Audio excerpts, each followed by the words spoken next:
Hey guys, how are you? Happy Wednesday. Thanks so much for coming in tonight. My name is Alyssa Thomas from Penguin and Fish, where we make lovely and quirky hand embroidery patterns and kits. And I'm here every weeknight at 9:30 p.m. Central, where we relax and craft and work on a project together. Today we are continuing block 3 of the I Love Home block of the month quilt along. Here is block 3 right there. Super cute house. We are going to start embroidering tonight. So this is how far we got yesterday. Well, not just yesterday, but it is, we got the flower leaves done and our little grass done. So now the rest of the house I will be embroidering. So that is the plan tonight. So thanks again for joining me. If you want to join in this free quilt along, you can still. There's one more block that we'll be doing, and it is up on the link here on the Jacquelynne Steves website. So just click on that and sign up to her newsletter, and you'll get sent the patterns for this, and they're super cute. So we're on the 3rd block right now, and there's 4 total, and then we'll be sewing it all together in a quilt as well. So thanks again for coming in, guys, and I wanted to show you one more thing today. My cute little Barb from Stranger Things glasses. So I just wanted to share them with you guys quick. I got contacted by a glasses, like a frames company, like an online glass seller. I look scholarly. Yeah, my husband says I look like a 90s or like a late 80s librarian. So, but it was funny. So I got contacted by this place called Firmoo. It's an online website. I put a link here if you want to check them out. But I don't normally wear glasses, but I saw that they had glasses for computers. So they're the blue canceling sunglasses. They're the blue canceling glasses for looking at monitors and screens all day, which is me. And I thought, you know what? Fine, I'll give them a try. Just because I'm looking at a monitor all day, and my eyes are always looking crazy when I get to see you guys in the evening because I've been staring at a monitor all day. So I got these crazy glasses here and I wanted to show you guys them. But I first of all, I love them because they're wackadoodle looking, these guys, but I actually got sunglasses from them as well. They're way cuter, and I should just wear these for the rest of the day. How about that? I'll wear these tonight while we work. But I also got sunglasses from them afterwards, because you can get like the polarizing sunglasses and all that too, and you can get them with a prescription in too. But anyway, I had to finally show you my Barb from Stranger Things sunglasses. So, all right guys, I'm gonna turn you around and we will get embroidering tonight. All right.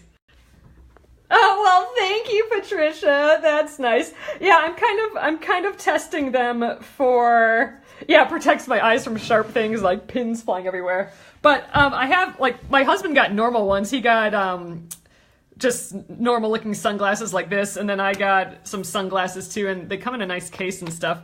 But there, I got cute, fun sunglasses too that I'm super stoked about. But we got them with like the polarized lenses and the anti-scratch and all that on. So if you wanted to check that out, they're having like a buy one, get one on the frames, and that's what we did. We were both needing new sunglasses because ours were pretty scratched. But anyway, I wanted to share them with you. I wear my new Barb glasses every day, and I'm kind of testing them. I want to see how well they, if I feel like they are actually doing anything. Like mine aren't prescription, but they have that blue blocking lenses in. So I don't know. We'll see. So far, I'm just having fun wearing them. I don't know. I'll get back to you on if they're actually making my eyes hurt less at the end of the day. I don't know. All right. Anyway, I'm going to start embroidering this tonight. I thought I'd start on this left side here and kind of start working my way around, I don't know, the roof and this side. Usually I would like to kind of put all the fabric in the hoop here, but I think I'm going to move it over, which I don't typically like to do, because I like when the hoop can grab on everything, then it's taut a little bit better all the way around. But I think if I go right here, then I can go from here to here all at once. I don't have to shimmy things around. I could probably use a smaller hoop, but I'm gonna see if I can do it this way. So I'm gonna stretch it a hair. Not stretch it, but just make it taut. But yeah, you guys should check out this site if you wear glasses or if you want new sunglasses though, because you could spend, and I definitely did this, like hours looking through all the fun frames that they have. They're all just so, like, a lot of them are pretty trendy, but that's kind of what makes them fun. And then, you know, you can find not as trendy ones in there too, like just more normal looking ones. But it's fun to see. All right. Ooh, I almost grabbed the wrong needle here, but now we're back to the embroidery needle. And I'm going to get floss from my giant spool here. Just like, I don't know, 2 feet's worth or something. Not too long. And I'm going to be doing the whole thing with this coral colored floss.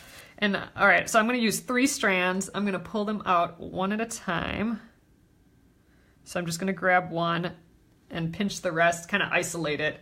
And I'm gently pinching the rest in my fingers, and I'm just going to pull that one strand and let it all bunch up behind. Oh, there's a funny little knot in there. Wow, look at this. So I'm not sure I'm going to use this floss. It's almost like it was the end of the 2 threads, so they tied them together is what this looks like. I'm going to just toss that piece. Hopefully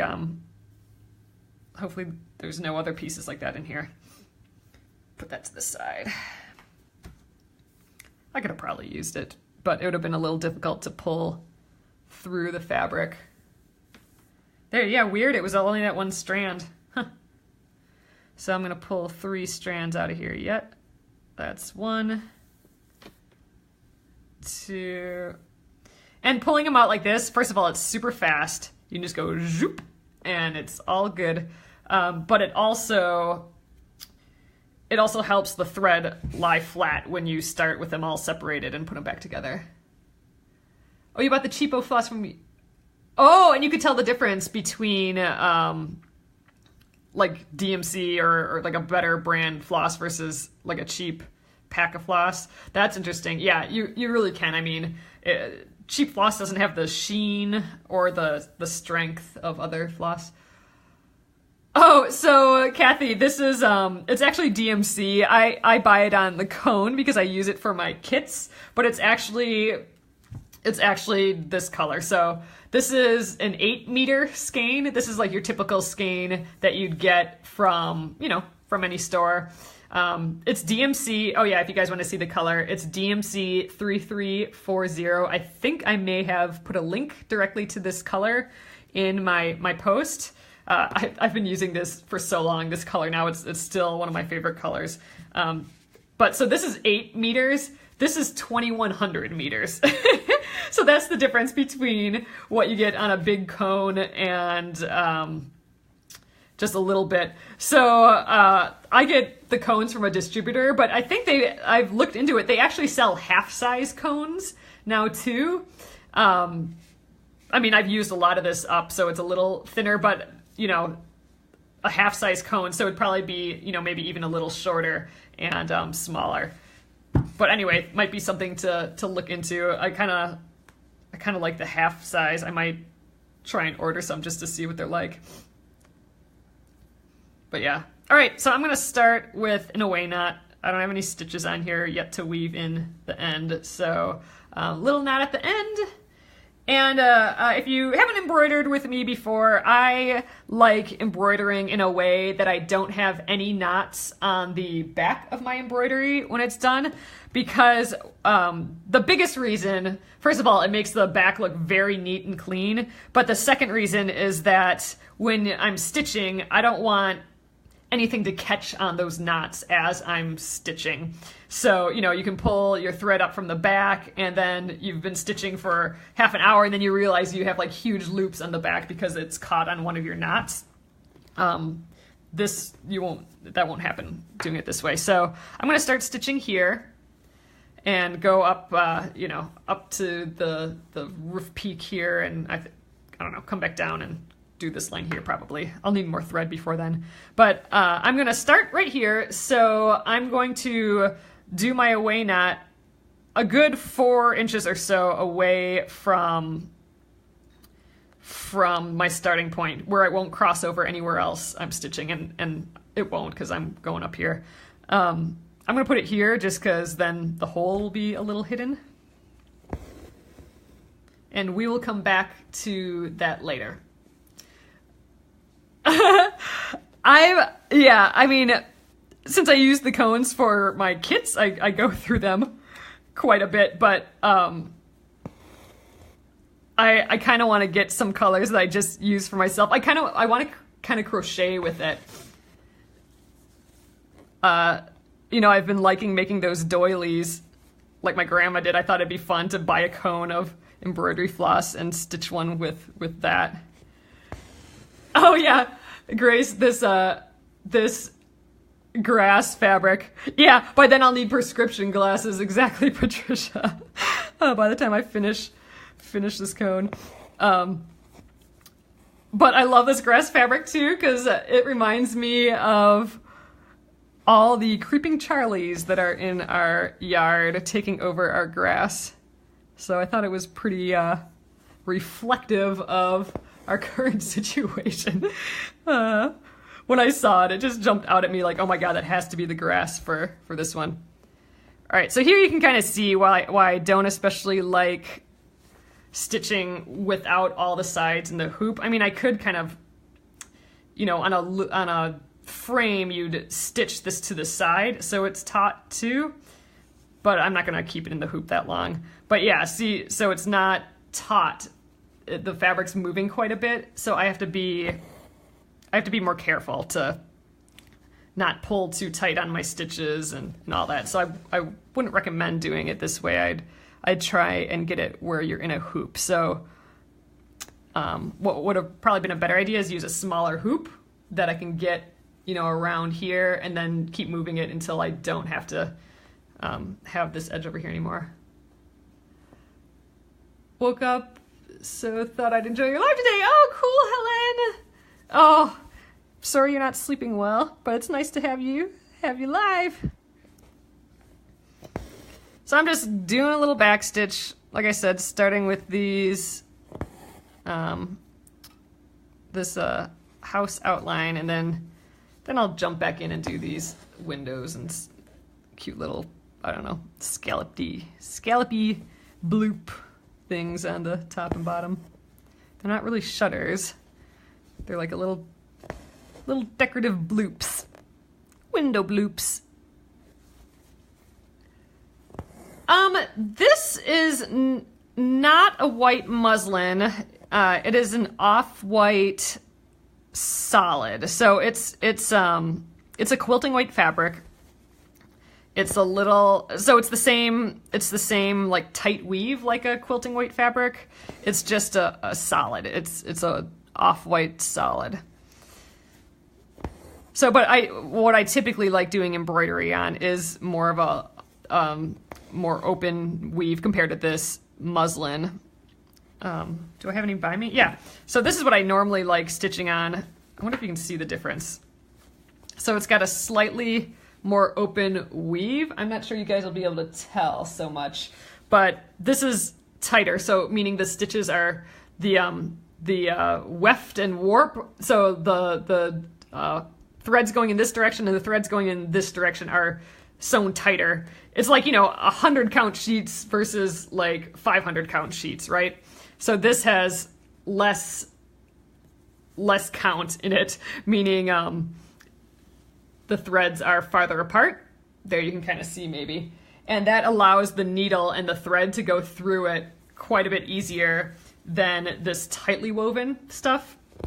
It hasn't caused too much of a problem yet, but if you get layers and layers of this, it can be a little bit more difficult. And some quilting weight fabric is very difficult to pull a needle and floss through.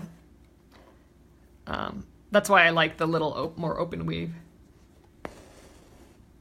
Oh, Oh, good, Sue. Folding back the next section regarding inner points. Oh, yeah, I saw that tip on... So what Sue's saying is when I... On these inner points, as I approach the one point, I fold back the other loose fabric, and that helps to make the inner point. I saw a YouTube on that, and now really like doing that way. That helped me keep from having a bunch of little fuzzles in the center area. So you like what you have now and not the muslin. No, Patricia, I typically do it on the muslin. I personally like the muslin, and a lot of times I use unbleached muslin, which will give it more of an off-white natural look. But I personally like the muslin because it's much easier to pull the needle through compared to a quilting weight fabric, which is oftentimes woven a lot tighter. So I prefer the muslin, or just like a slightly looser weave. You can use like linen. Linen is a little looser weave typically than quilting weight. So you like finding muslin. I mean, I would just test a few different ones and see what you like. Sometimes it can shrink a little. So if you plan on washing it, maybe wash it first, although it doesn't always shrink a ton. I mean, you can just get some at your local Joann's and stuff too. I don't know. That's a good question. I don't know if I have a very big breadth of vendors for muslin, but I know, most fabric stores are going to have a lot of it. And, you can just almost look at the fabric too. I mean, I'm not having much problem with this at all. It's kind of maybe a little more lightweight, solid. But, compared to this green looks a lot more tightly woven than this solid. So I might have trouble going through that green versus something else. And, the size of your thread and needle will affect that too. So I'm only using 3 strands. If I was using 6 strands, which would make all of this fatter, like twice as fat, this line, because there's twice as many strands, it would probably be a little harder. Like you'd probably hear it even a little bit more. Like I'd probably stop here and I'd probably have to yank it through. I mean, you can already hear me yanking it through a little bit. So it would just be a little more difficult. So I like using that muslin, at least for my kits and all that, because it is, I think, a little easier for a beginner to stitch through that than some tighter weave stuff. On Ozenberg, it's a kind of oatmeal look. Ooh, pretty. That sounds great, Patricia. Is that a type of fabric? Or is that a brand? I'll have to look into that. Oh, Joanne says, cheap muslin, you washed it and it was a wrinkled mess. Oh, oof. Yeah, I don't know. You can try starching it, maybe. That's a good question. Maybe I'll do a little muslin search one of these days. Do a little muslin comparison thing. And I'm sure there's muslin that's more tightly woven and stuff too. And a lot of times muslin's meant to be cheap because it's meant to be like tester fabric for clothing design and all that, where you can go through it really easily and throw it away easily because it's just cheap. I use a Nature's Way brand, and I don't know, so far I like it. Oh, thanks. And welcome everyone who's coming. You know what? that was maybe one stitch too many. I'm gonna make this the last stitch because I'm almost out of thread here. I'm gonna flip it around to the back, and now I'm gonna just weave. Oh, I'm really close to my hoop here, which makes it harder to weave in the ends. But I'm gonna weave in the ends. I'm gonna go back and forth 3 times. So that's 1 time. Ooh, I'm gonna lose my floss too. I should have maybe quit a hair sooner. Then I'm gonna go this way. I'm gonna try and catch as many threads as I can. And then one more time, and it's that third one that kind of locks it in place. Try and get as many threads. There we go. Take the needle off. And, ooh, I got matching scissors today too. I'm gonna snip that thread close to my stitches without actually clipping my stitches. But that's my no knot back. So there's no knot finishing it. Nothing's gonna catch on that. Like, I'm not gonna catch any big loop on that at all. I don't have little ends popping out because of the knot. So I like the weaving in versus knots. Use Bella Solids from Moda. Snow, not quite white, not quite cream. Oh, that's pretty close to this. It's not quite white, but it's not like a deep cream either. All right, so my away knot that we started out with, I'm gonna just like pull up on it a little bit and snip off the knot. So there's my knot. Don't need that anymore. And now we have another loose end here, and I'm going to weave that in as well. And so that's the purpose of the away knot. It is so I don't have a knot to start out. Like, I didn't tie a knot and then just start stitching, so I have like a knot right here because I wanted to weave in both ends so I don't have knots on the back at all. So I'll only do the away knot though when there's no other stitches to weave into the backs of. So for my next, when I start another piece of thread, I will just weave into the backs of some of the stitches that are already here. All right, so that's 3 times. I got Zeb here. He's my needle holder for the night. Boop. Okay. So there we are, no knots at the beginning or the end, so nothing to catch onto.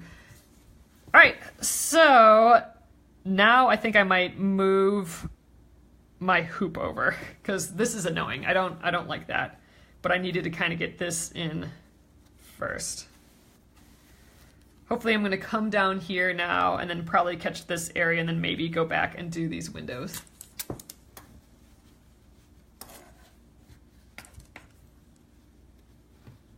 Oh, I'm still gonna have to hang it over a little bit yet.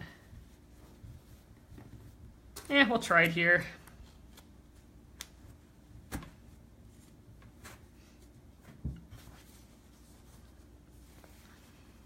Okay, tighten that up again. Fuzzle. All right, so I actually need to get more thread right away because we had that knot in the one strand, so I don't have 3 strands in that other piece, so we're gonna just start fresh. Okay, so again, to separate the strands, and I'm only separating the strands because I want to stitch with 3 strands versus the 6. It's 6-strand embroidery floss, so there's 6 strands in here. I want 3. And the only reason for that is because I want a thinner stitched line than what 6 strands would give me. And I personally like using 3 strands. A lot of people like using 2. I'm just used to using 3. I like the thickness of the line that comes with 3. There we go. So I almost had a knot there, and it's because I tried to pull another strand out before, running my hand through this again and releasing it back so it's straight. So make sure to do that before pulling your next strand. There, see, like that. All I need to do is let it loosen on its own. All right, let's throw these 3 together.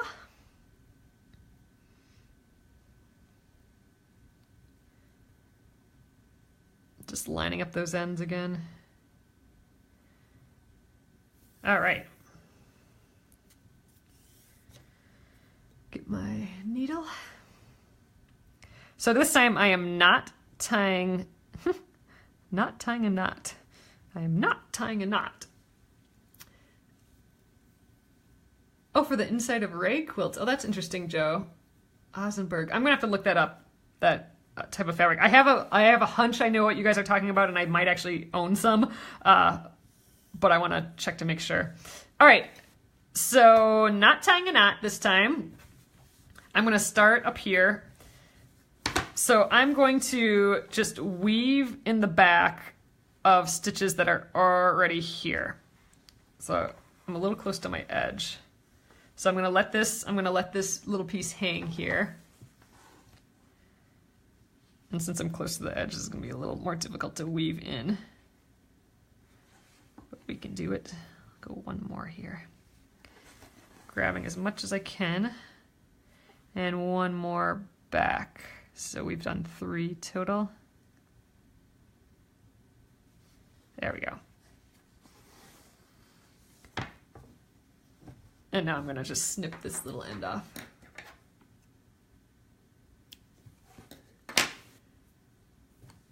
Oh, yeah, linen works great for embroidery. So, because linen usually drapes really well and is really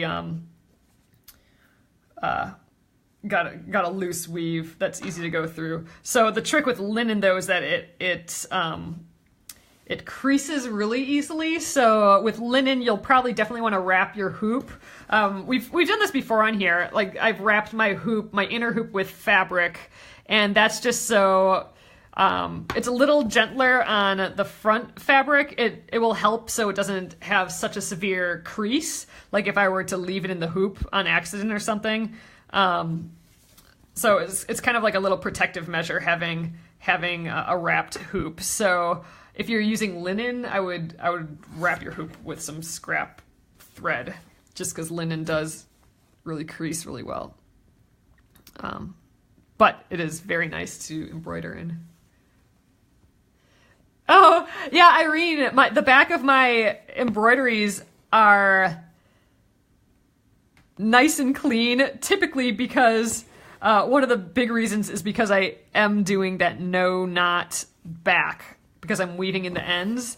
So my, like this big loop, like, if you're imagining you're on the back, this big loop is going through. Sometimes, if this is the back, there'll be like a knot right here. So I'm stitching and I can't see the back, and there. So it's caught on a knot that I have right there, and I keep stitching, and then I turn over on the back and I'm like, oh my God, I have a loop from 30 minutes ago stuck on a knot here. I don't have that problem here because there's nothing for anything to catch on. So that's one of the ways that I keep a pretty clean back here. The other big thing that I do is that I always have an active left hand, or if you're left-handed, an active right hand. But I'm always feeling like I'm feeling the needle as it goes through the fabric. As I pull the thread floss through, I'm feeling the floss. I'm inspecting it really. Like if I feel a knot pop up or something weird, then I'll flip over and check out what's going on. So it's kind of my inspection tool. And then so now I'm going to do the next stitch. I am keeping my finger in between my last stitch and the next stitch so that I can push my thread out of the way. So my finger's kind of the barrier. I can feel the thread go in, so I can feel any knots that come up while keeping this away. If I didn't keep this away, then my thread could twist around each other like this, and I wouldn't know it, and then I could get like one of those loopy knots on the back. By having my finger there, let's do that again. By having my finger here as I bring my thread through, it can feel everything, and I can just let it release at the end. So it's kind of, I'm just feeling everything like right now. See, I'm feeling the thread come through. And then I'm putting it in between my next stitch and my finger in between the next stitch and the last stitch. So putting the next stitch in, pushing. So I'm pushing that last stitch kind of away. My finger is kind of the barrier that can also feel everything as it goes through. And I'm just, once it gets there, I'm just letting my finger go. So I have a very active backhand. And I think that's just getting in a habit of actually feeling the stitches as you're stitching in the back. That's been a huge thing to keep the back clean.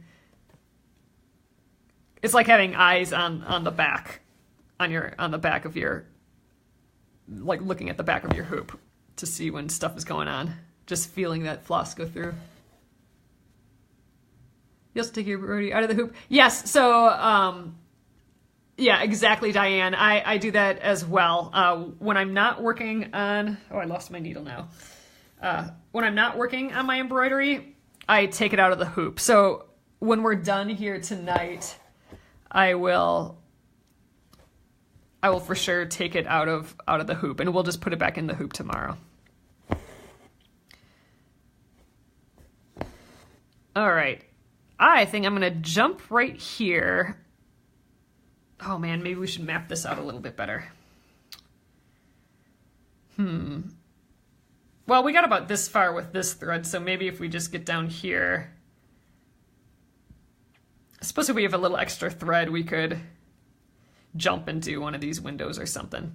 I'm trying to map out, I like mapping out my direction when I'm stitching. So, you know, like, is it better to, maybe I should stitch all the way to here and come down here? I don't know. It's kind of like mapping it out, but I think I'm going to go down here and then we'll, I don't know, play in this area yet. Sometimes it doesn't work out perfect. Is this the end of the month? Catch up time for crafts?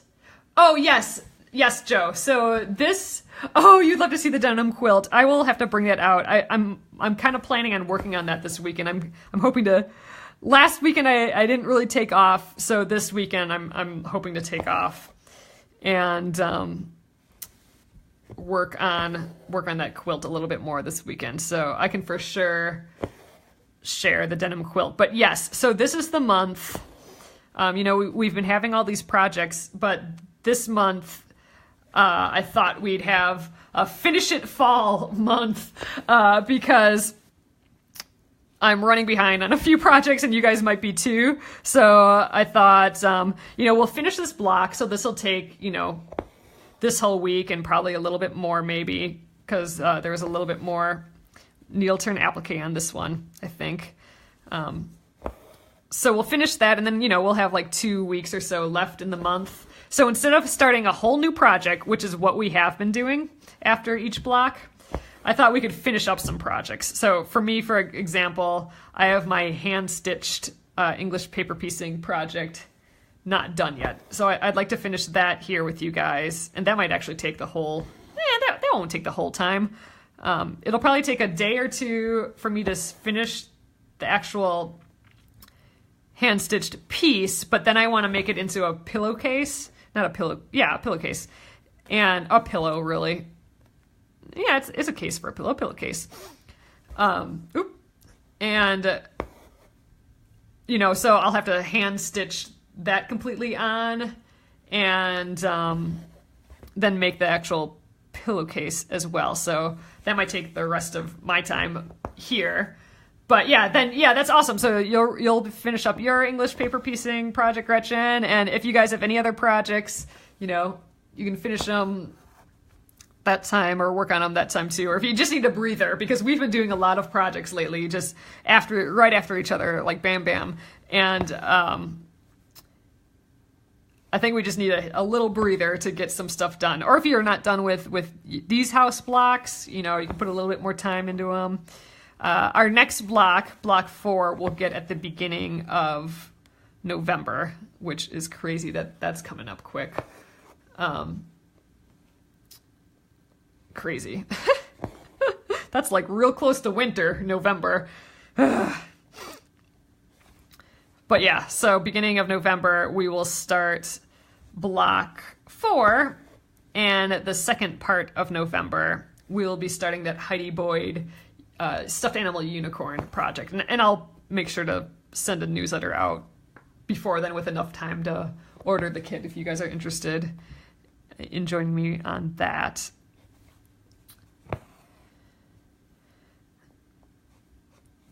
But yeah, so that's what's coming up next. And then after that, beginning of December, we will get the instructions for the borders and, you know, to make this into a quilt. So we'll work on that, and then we'll be starting that other quilt project, the Charming Chevrons, with Krista Watson. All right.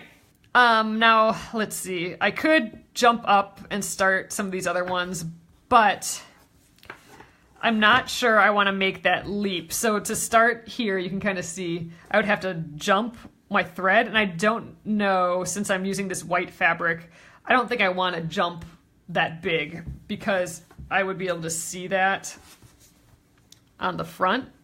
So you can kind of see it poking through there, the little ghost of the thread, and I'm trying to avoid that. So I think I might start fresh, like with an away knot for every single one of these windows, which is a little finicky. I don't know if I would normally do that, but for this piece, I think I am. So I'm going to end this floss where it's at, even though there's kind of a lot on it still, and I'm going to jump in and start these windows. I save all these scraps though. I end up using it for something, so even if I have a little bit more floss here than I was hoping to end with, I don't know. At worst, the birds can have the little pieces of floss for their nests. At best, I stitched into something. I don't know. All my little stray flosses. Ooh, you're gonna make yours into a table topper. Awesome, Tamara. Yeah, you'll have to share. If any of you guys wanted to share what you're working on or the projects that you're working on finishing, this actually isn't too much left. Feel free to share in the Penguin and Fish Crafters group on Facebook. That's a fun place just to share what you're working on, and so we can all see it. All right, out of here, fuzzles. I'm going to jump into these windows here, I think. We'll do, how much time do we got? I think we got time to probably do those 2 windows yet tonight. So here's the other 3 strands that I have from, you know, when we started this one. I'm gonna still separate them, which may seem silly because I already have 3 strands. Why am I separating them into 3 strands again?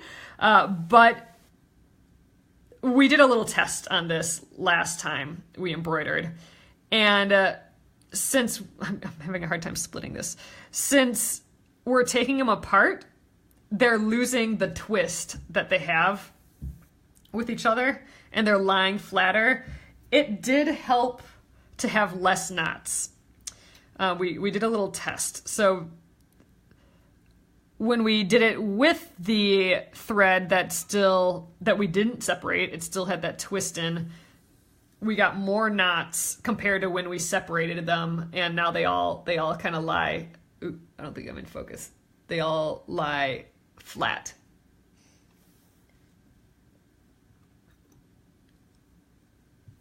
So this actually worked better. So I do that one little extra step of splitting them into 3. All right, so I am going to do that away knot again. Once I'm started, I don't usually like doing the away knot because I can just weave into the backs of the threads that are there already, but in this case, I don't want those jumps behind. So I'm going to start fresh again. So this time I'm going to go up here, just about 4 inches away from where I'm going to start. Oh, that's a bummer, Christine. I hope you have a great evening. All right, I'm going to start with all my little bloops here. And I'm going to do that as a fly stitch.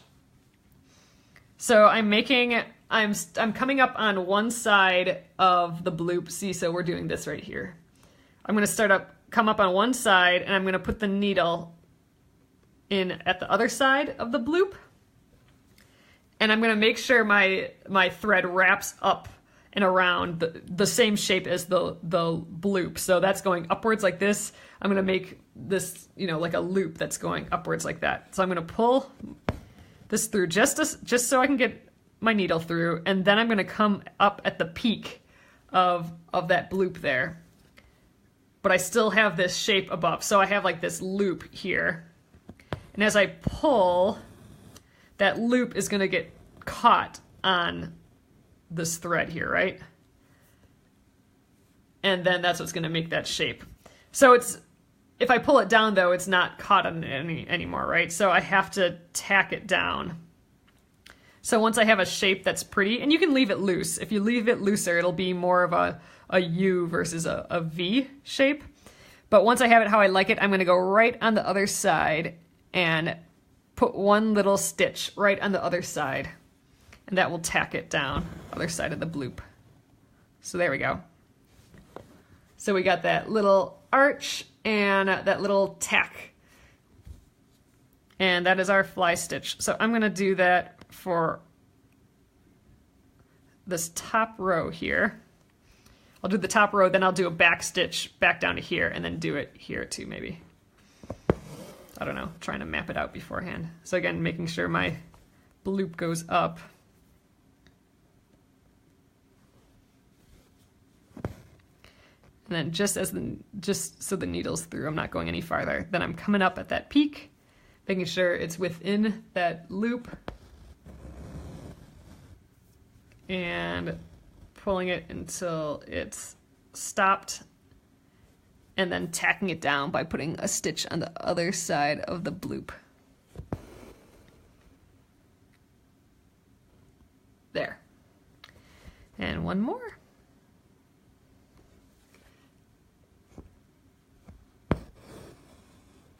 Whoop, jeez. I started reading and then my hoop got heavy all of a sudden. I think I missed a little bit of your guys' conversation. All right, and one last bloop here.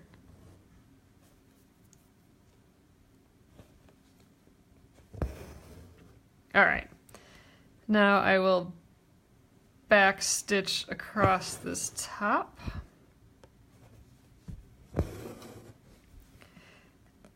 And I did the bloops first because when I backstitch, I want to cross over these corner points so that my line looks like it's in front of those.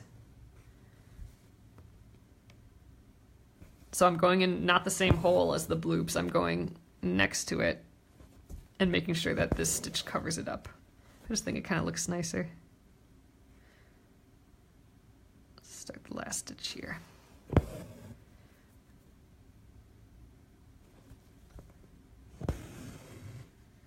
All right, now we'll go down this side.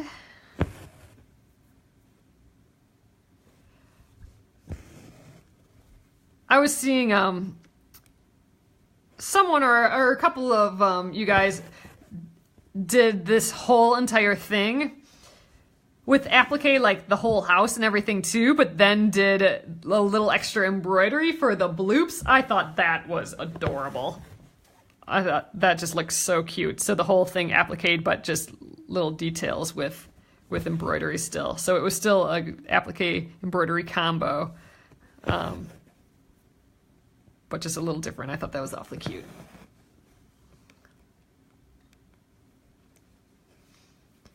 All right, I'm going to do these bloops now.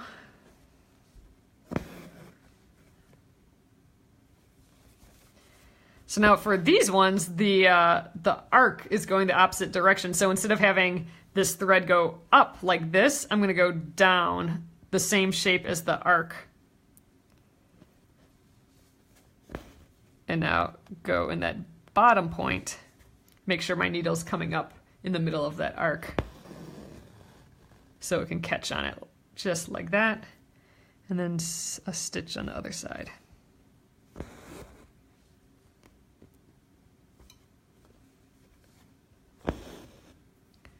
Doing my second one now. Sometimes I hold it with my thumb just so I can have the separation.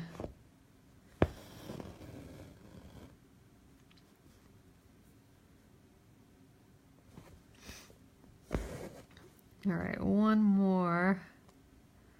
I think we might run out of floss before this window's done.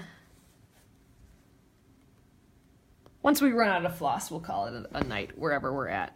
Then we'll start fresh tomorrow. All right, our 3 bottom bloops. I think I might jump over to here.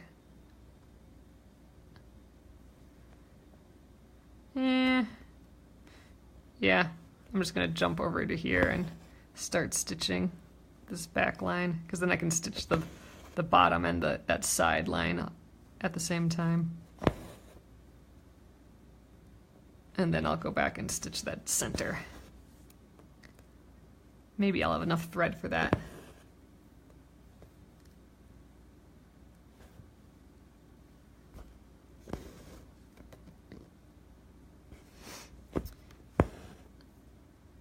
Okay, up that one other side.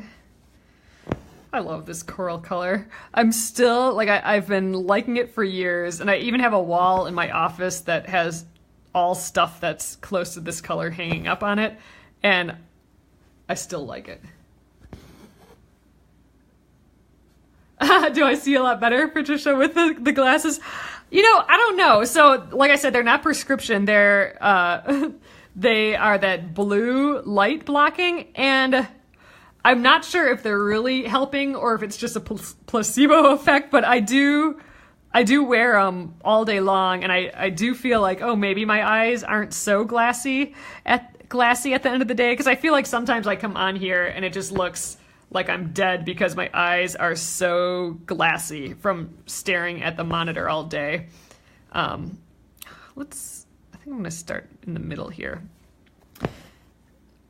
So I don't know. I'm hoping it helps with that. And I feel like it is, but I'm wondering if I'm just having fun wearing them. I don't know if they're really doing anything, but in theory, they are that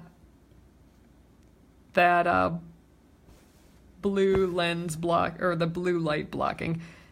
And what I was worried about, I thought that, oh, everything is going to be super yellow tinted and everything, but I really can't tell. I mean, if I quickly put the glasses on and off and I really try, I can tell, oh, maybe it's a slightly yellower look to my monitor, but it really is so subtle that I can't really tell that it's like putting a yellow cast on stuff. So if you're interested and were worried about that, I can't tell a difference. But yeah, so in theory, my eyes feel a little less strained than usual, but again, that might be a placebo effect just because I'm having fun wearing them. But I'm still giving it a go. We'll see how it goes. Oh man, I might have just enough floss to finish this. I'm just doing big stitches for this window. I think it's kind of cute. I could do this in 2 stitches instead of this one big stitch, but I'm kind of liking it. Oh man, one more stitch. I have just enough thread.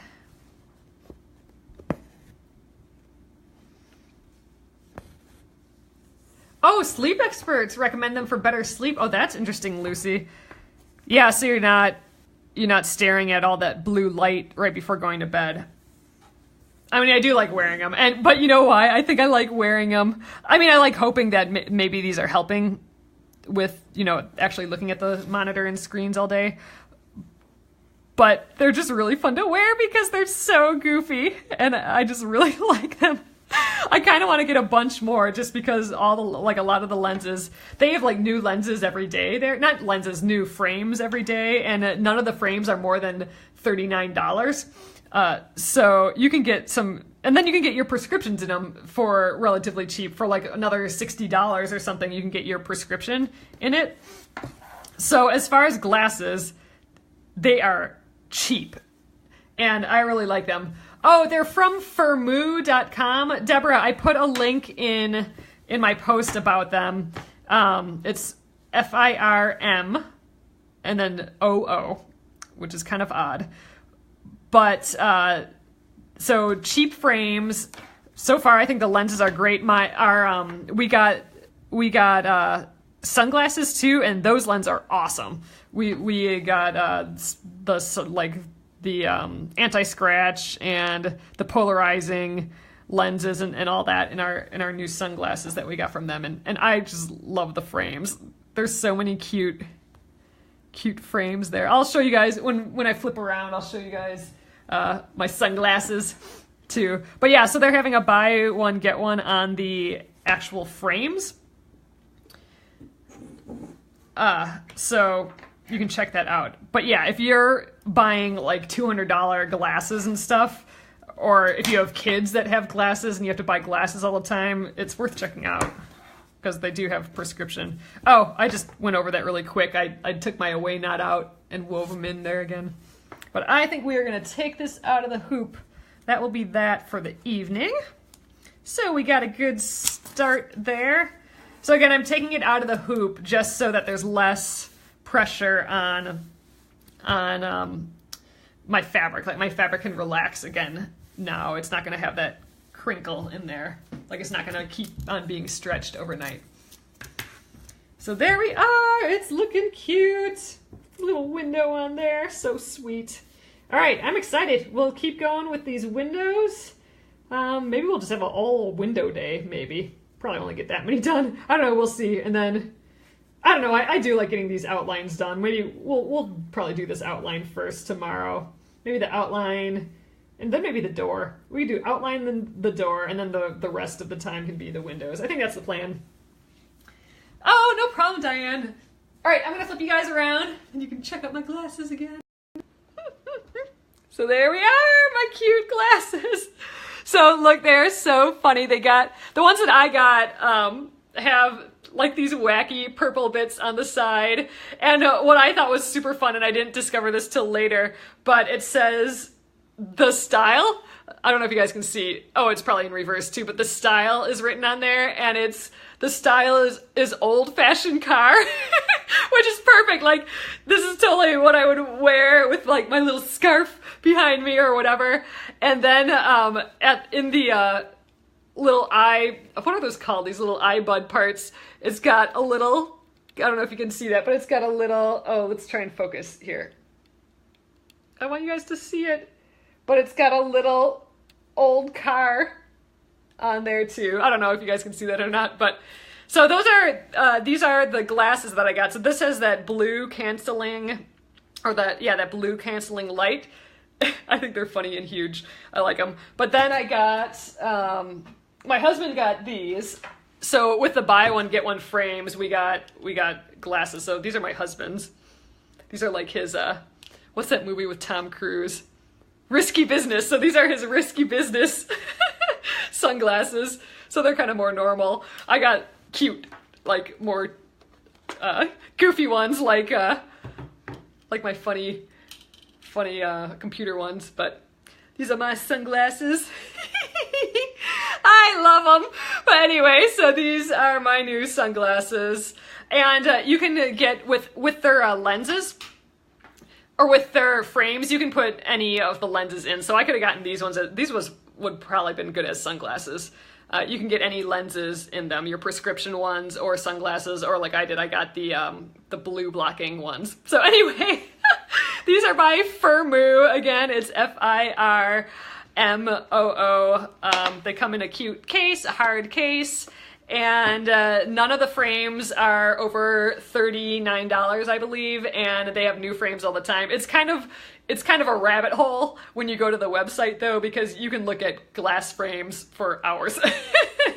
And I did before picking out these, and they were just too goofy. I had to have them. So anyway, and there's measurements in there to help you figure out how to measure, get the right size for you and stuff.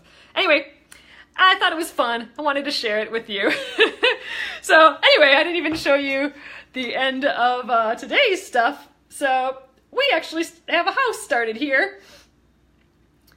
I'm excited. So we'll finish up the framing of the house tomorrow and then work on the windows, I believe. So awesome! Thanks so much again, guys. I will get this up on YouTube at Penguin and Fish Movies, and then it will also stay here on Facebook. So awesome! Let me know if you guys checked out this site or not tomorrow. I'd love to hear what you think. It's a lot of trendy, goofy, fun stuff, but you know, you can find more normal things too. Which, you know, like my husband's his are pretty normal, I think, for sunglasses. But awesome. I will check you guys later. Have a great night and have a great Thursday tomorrow. See you later.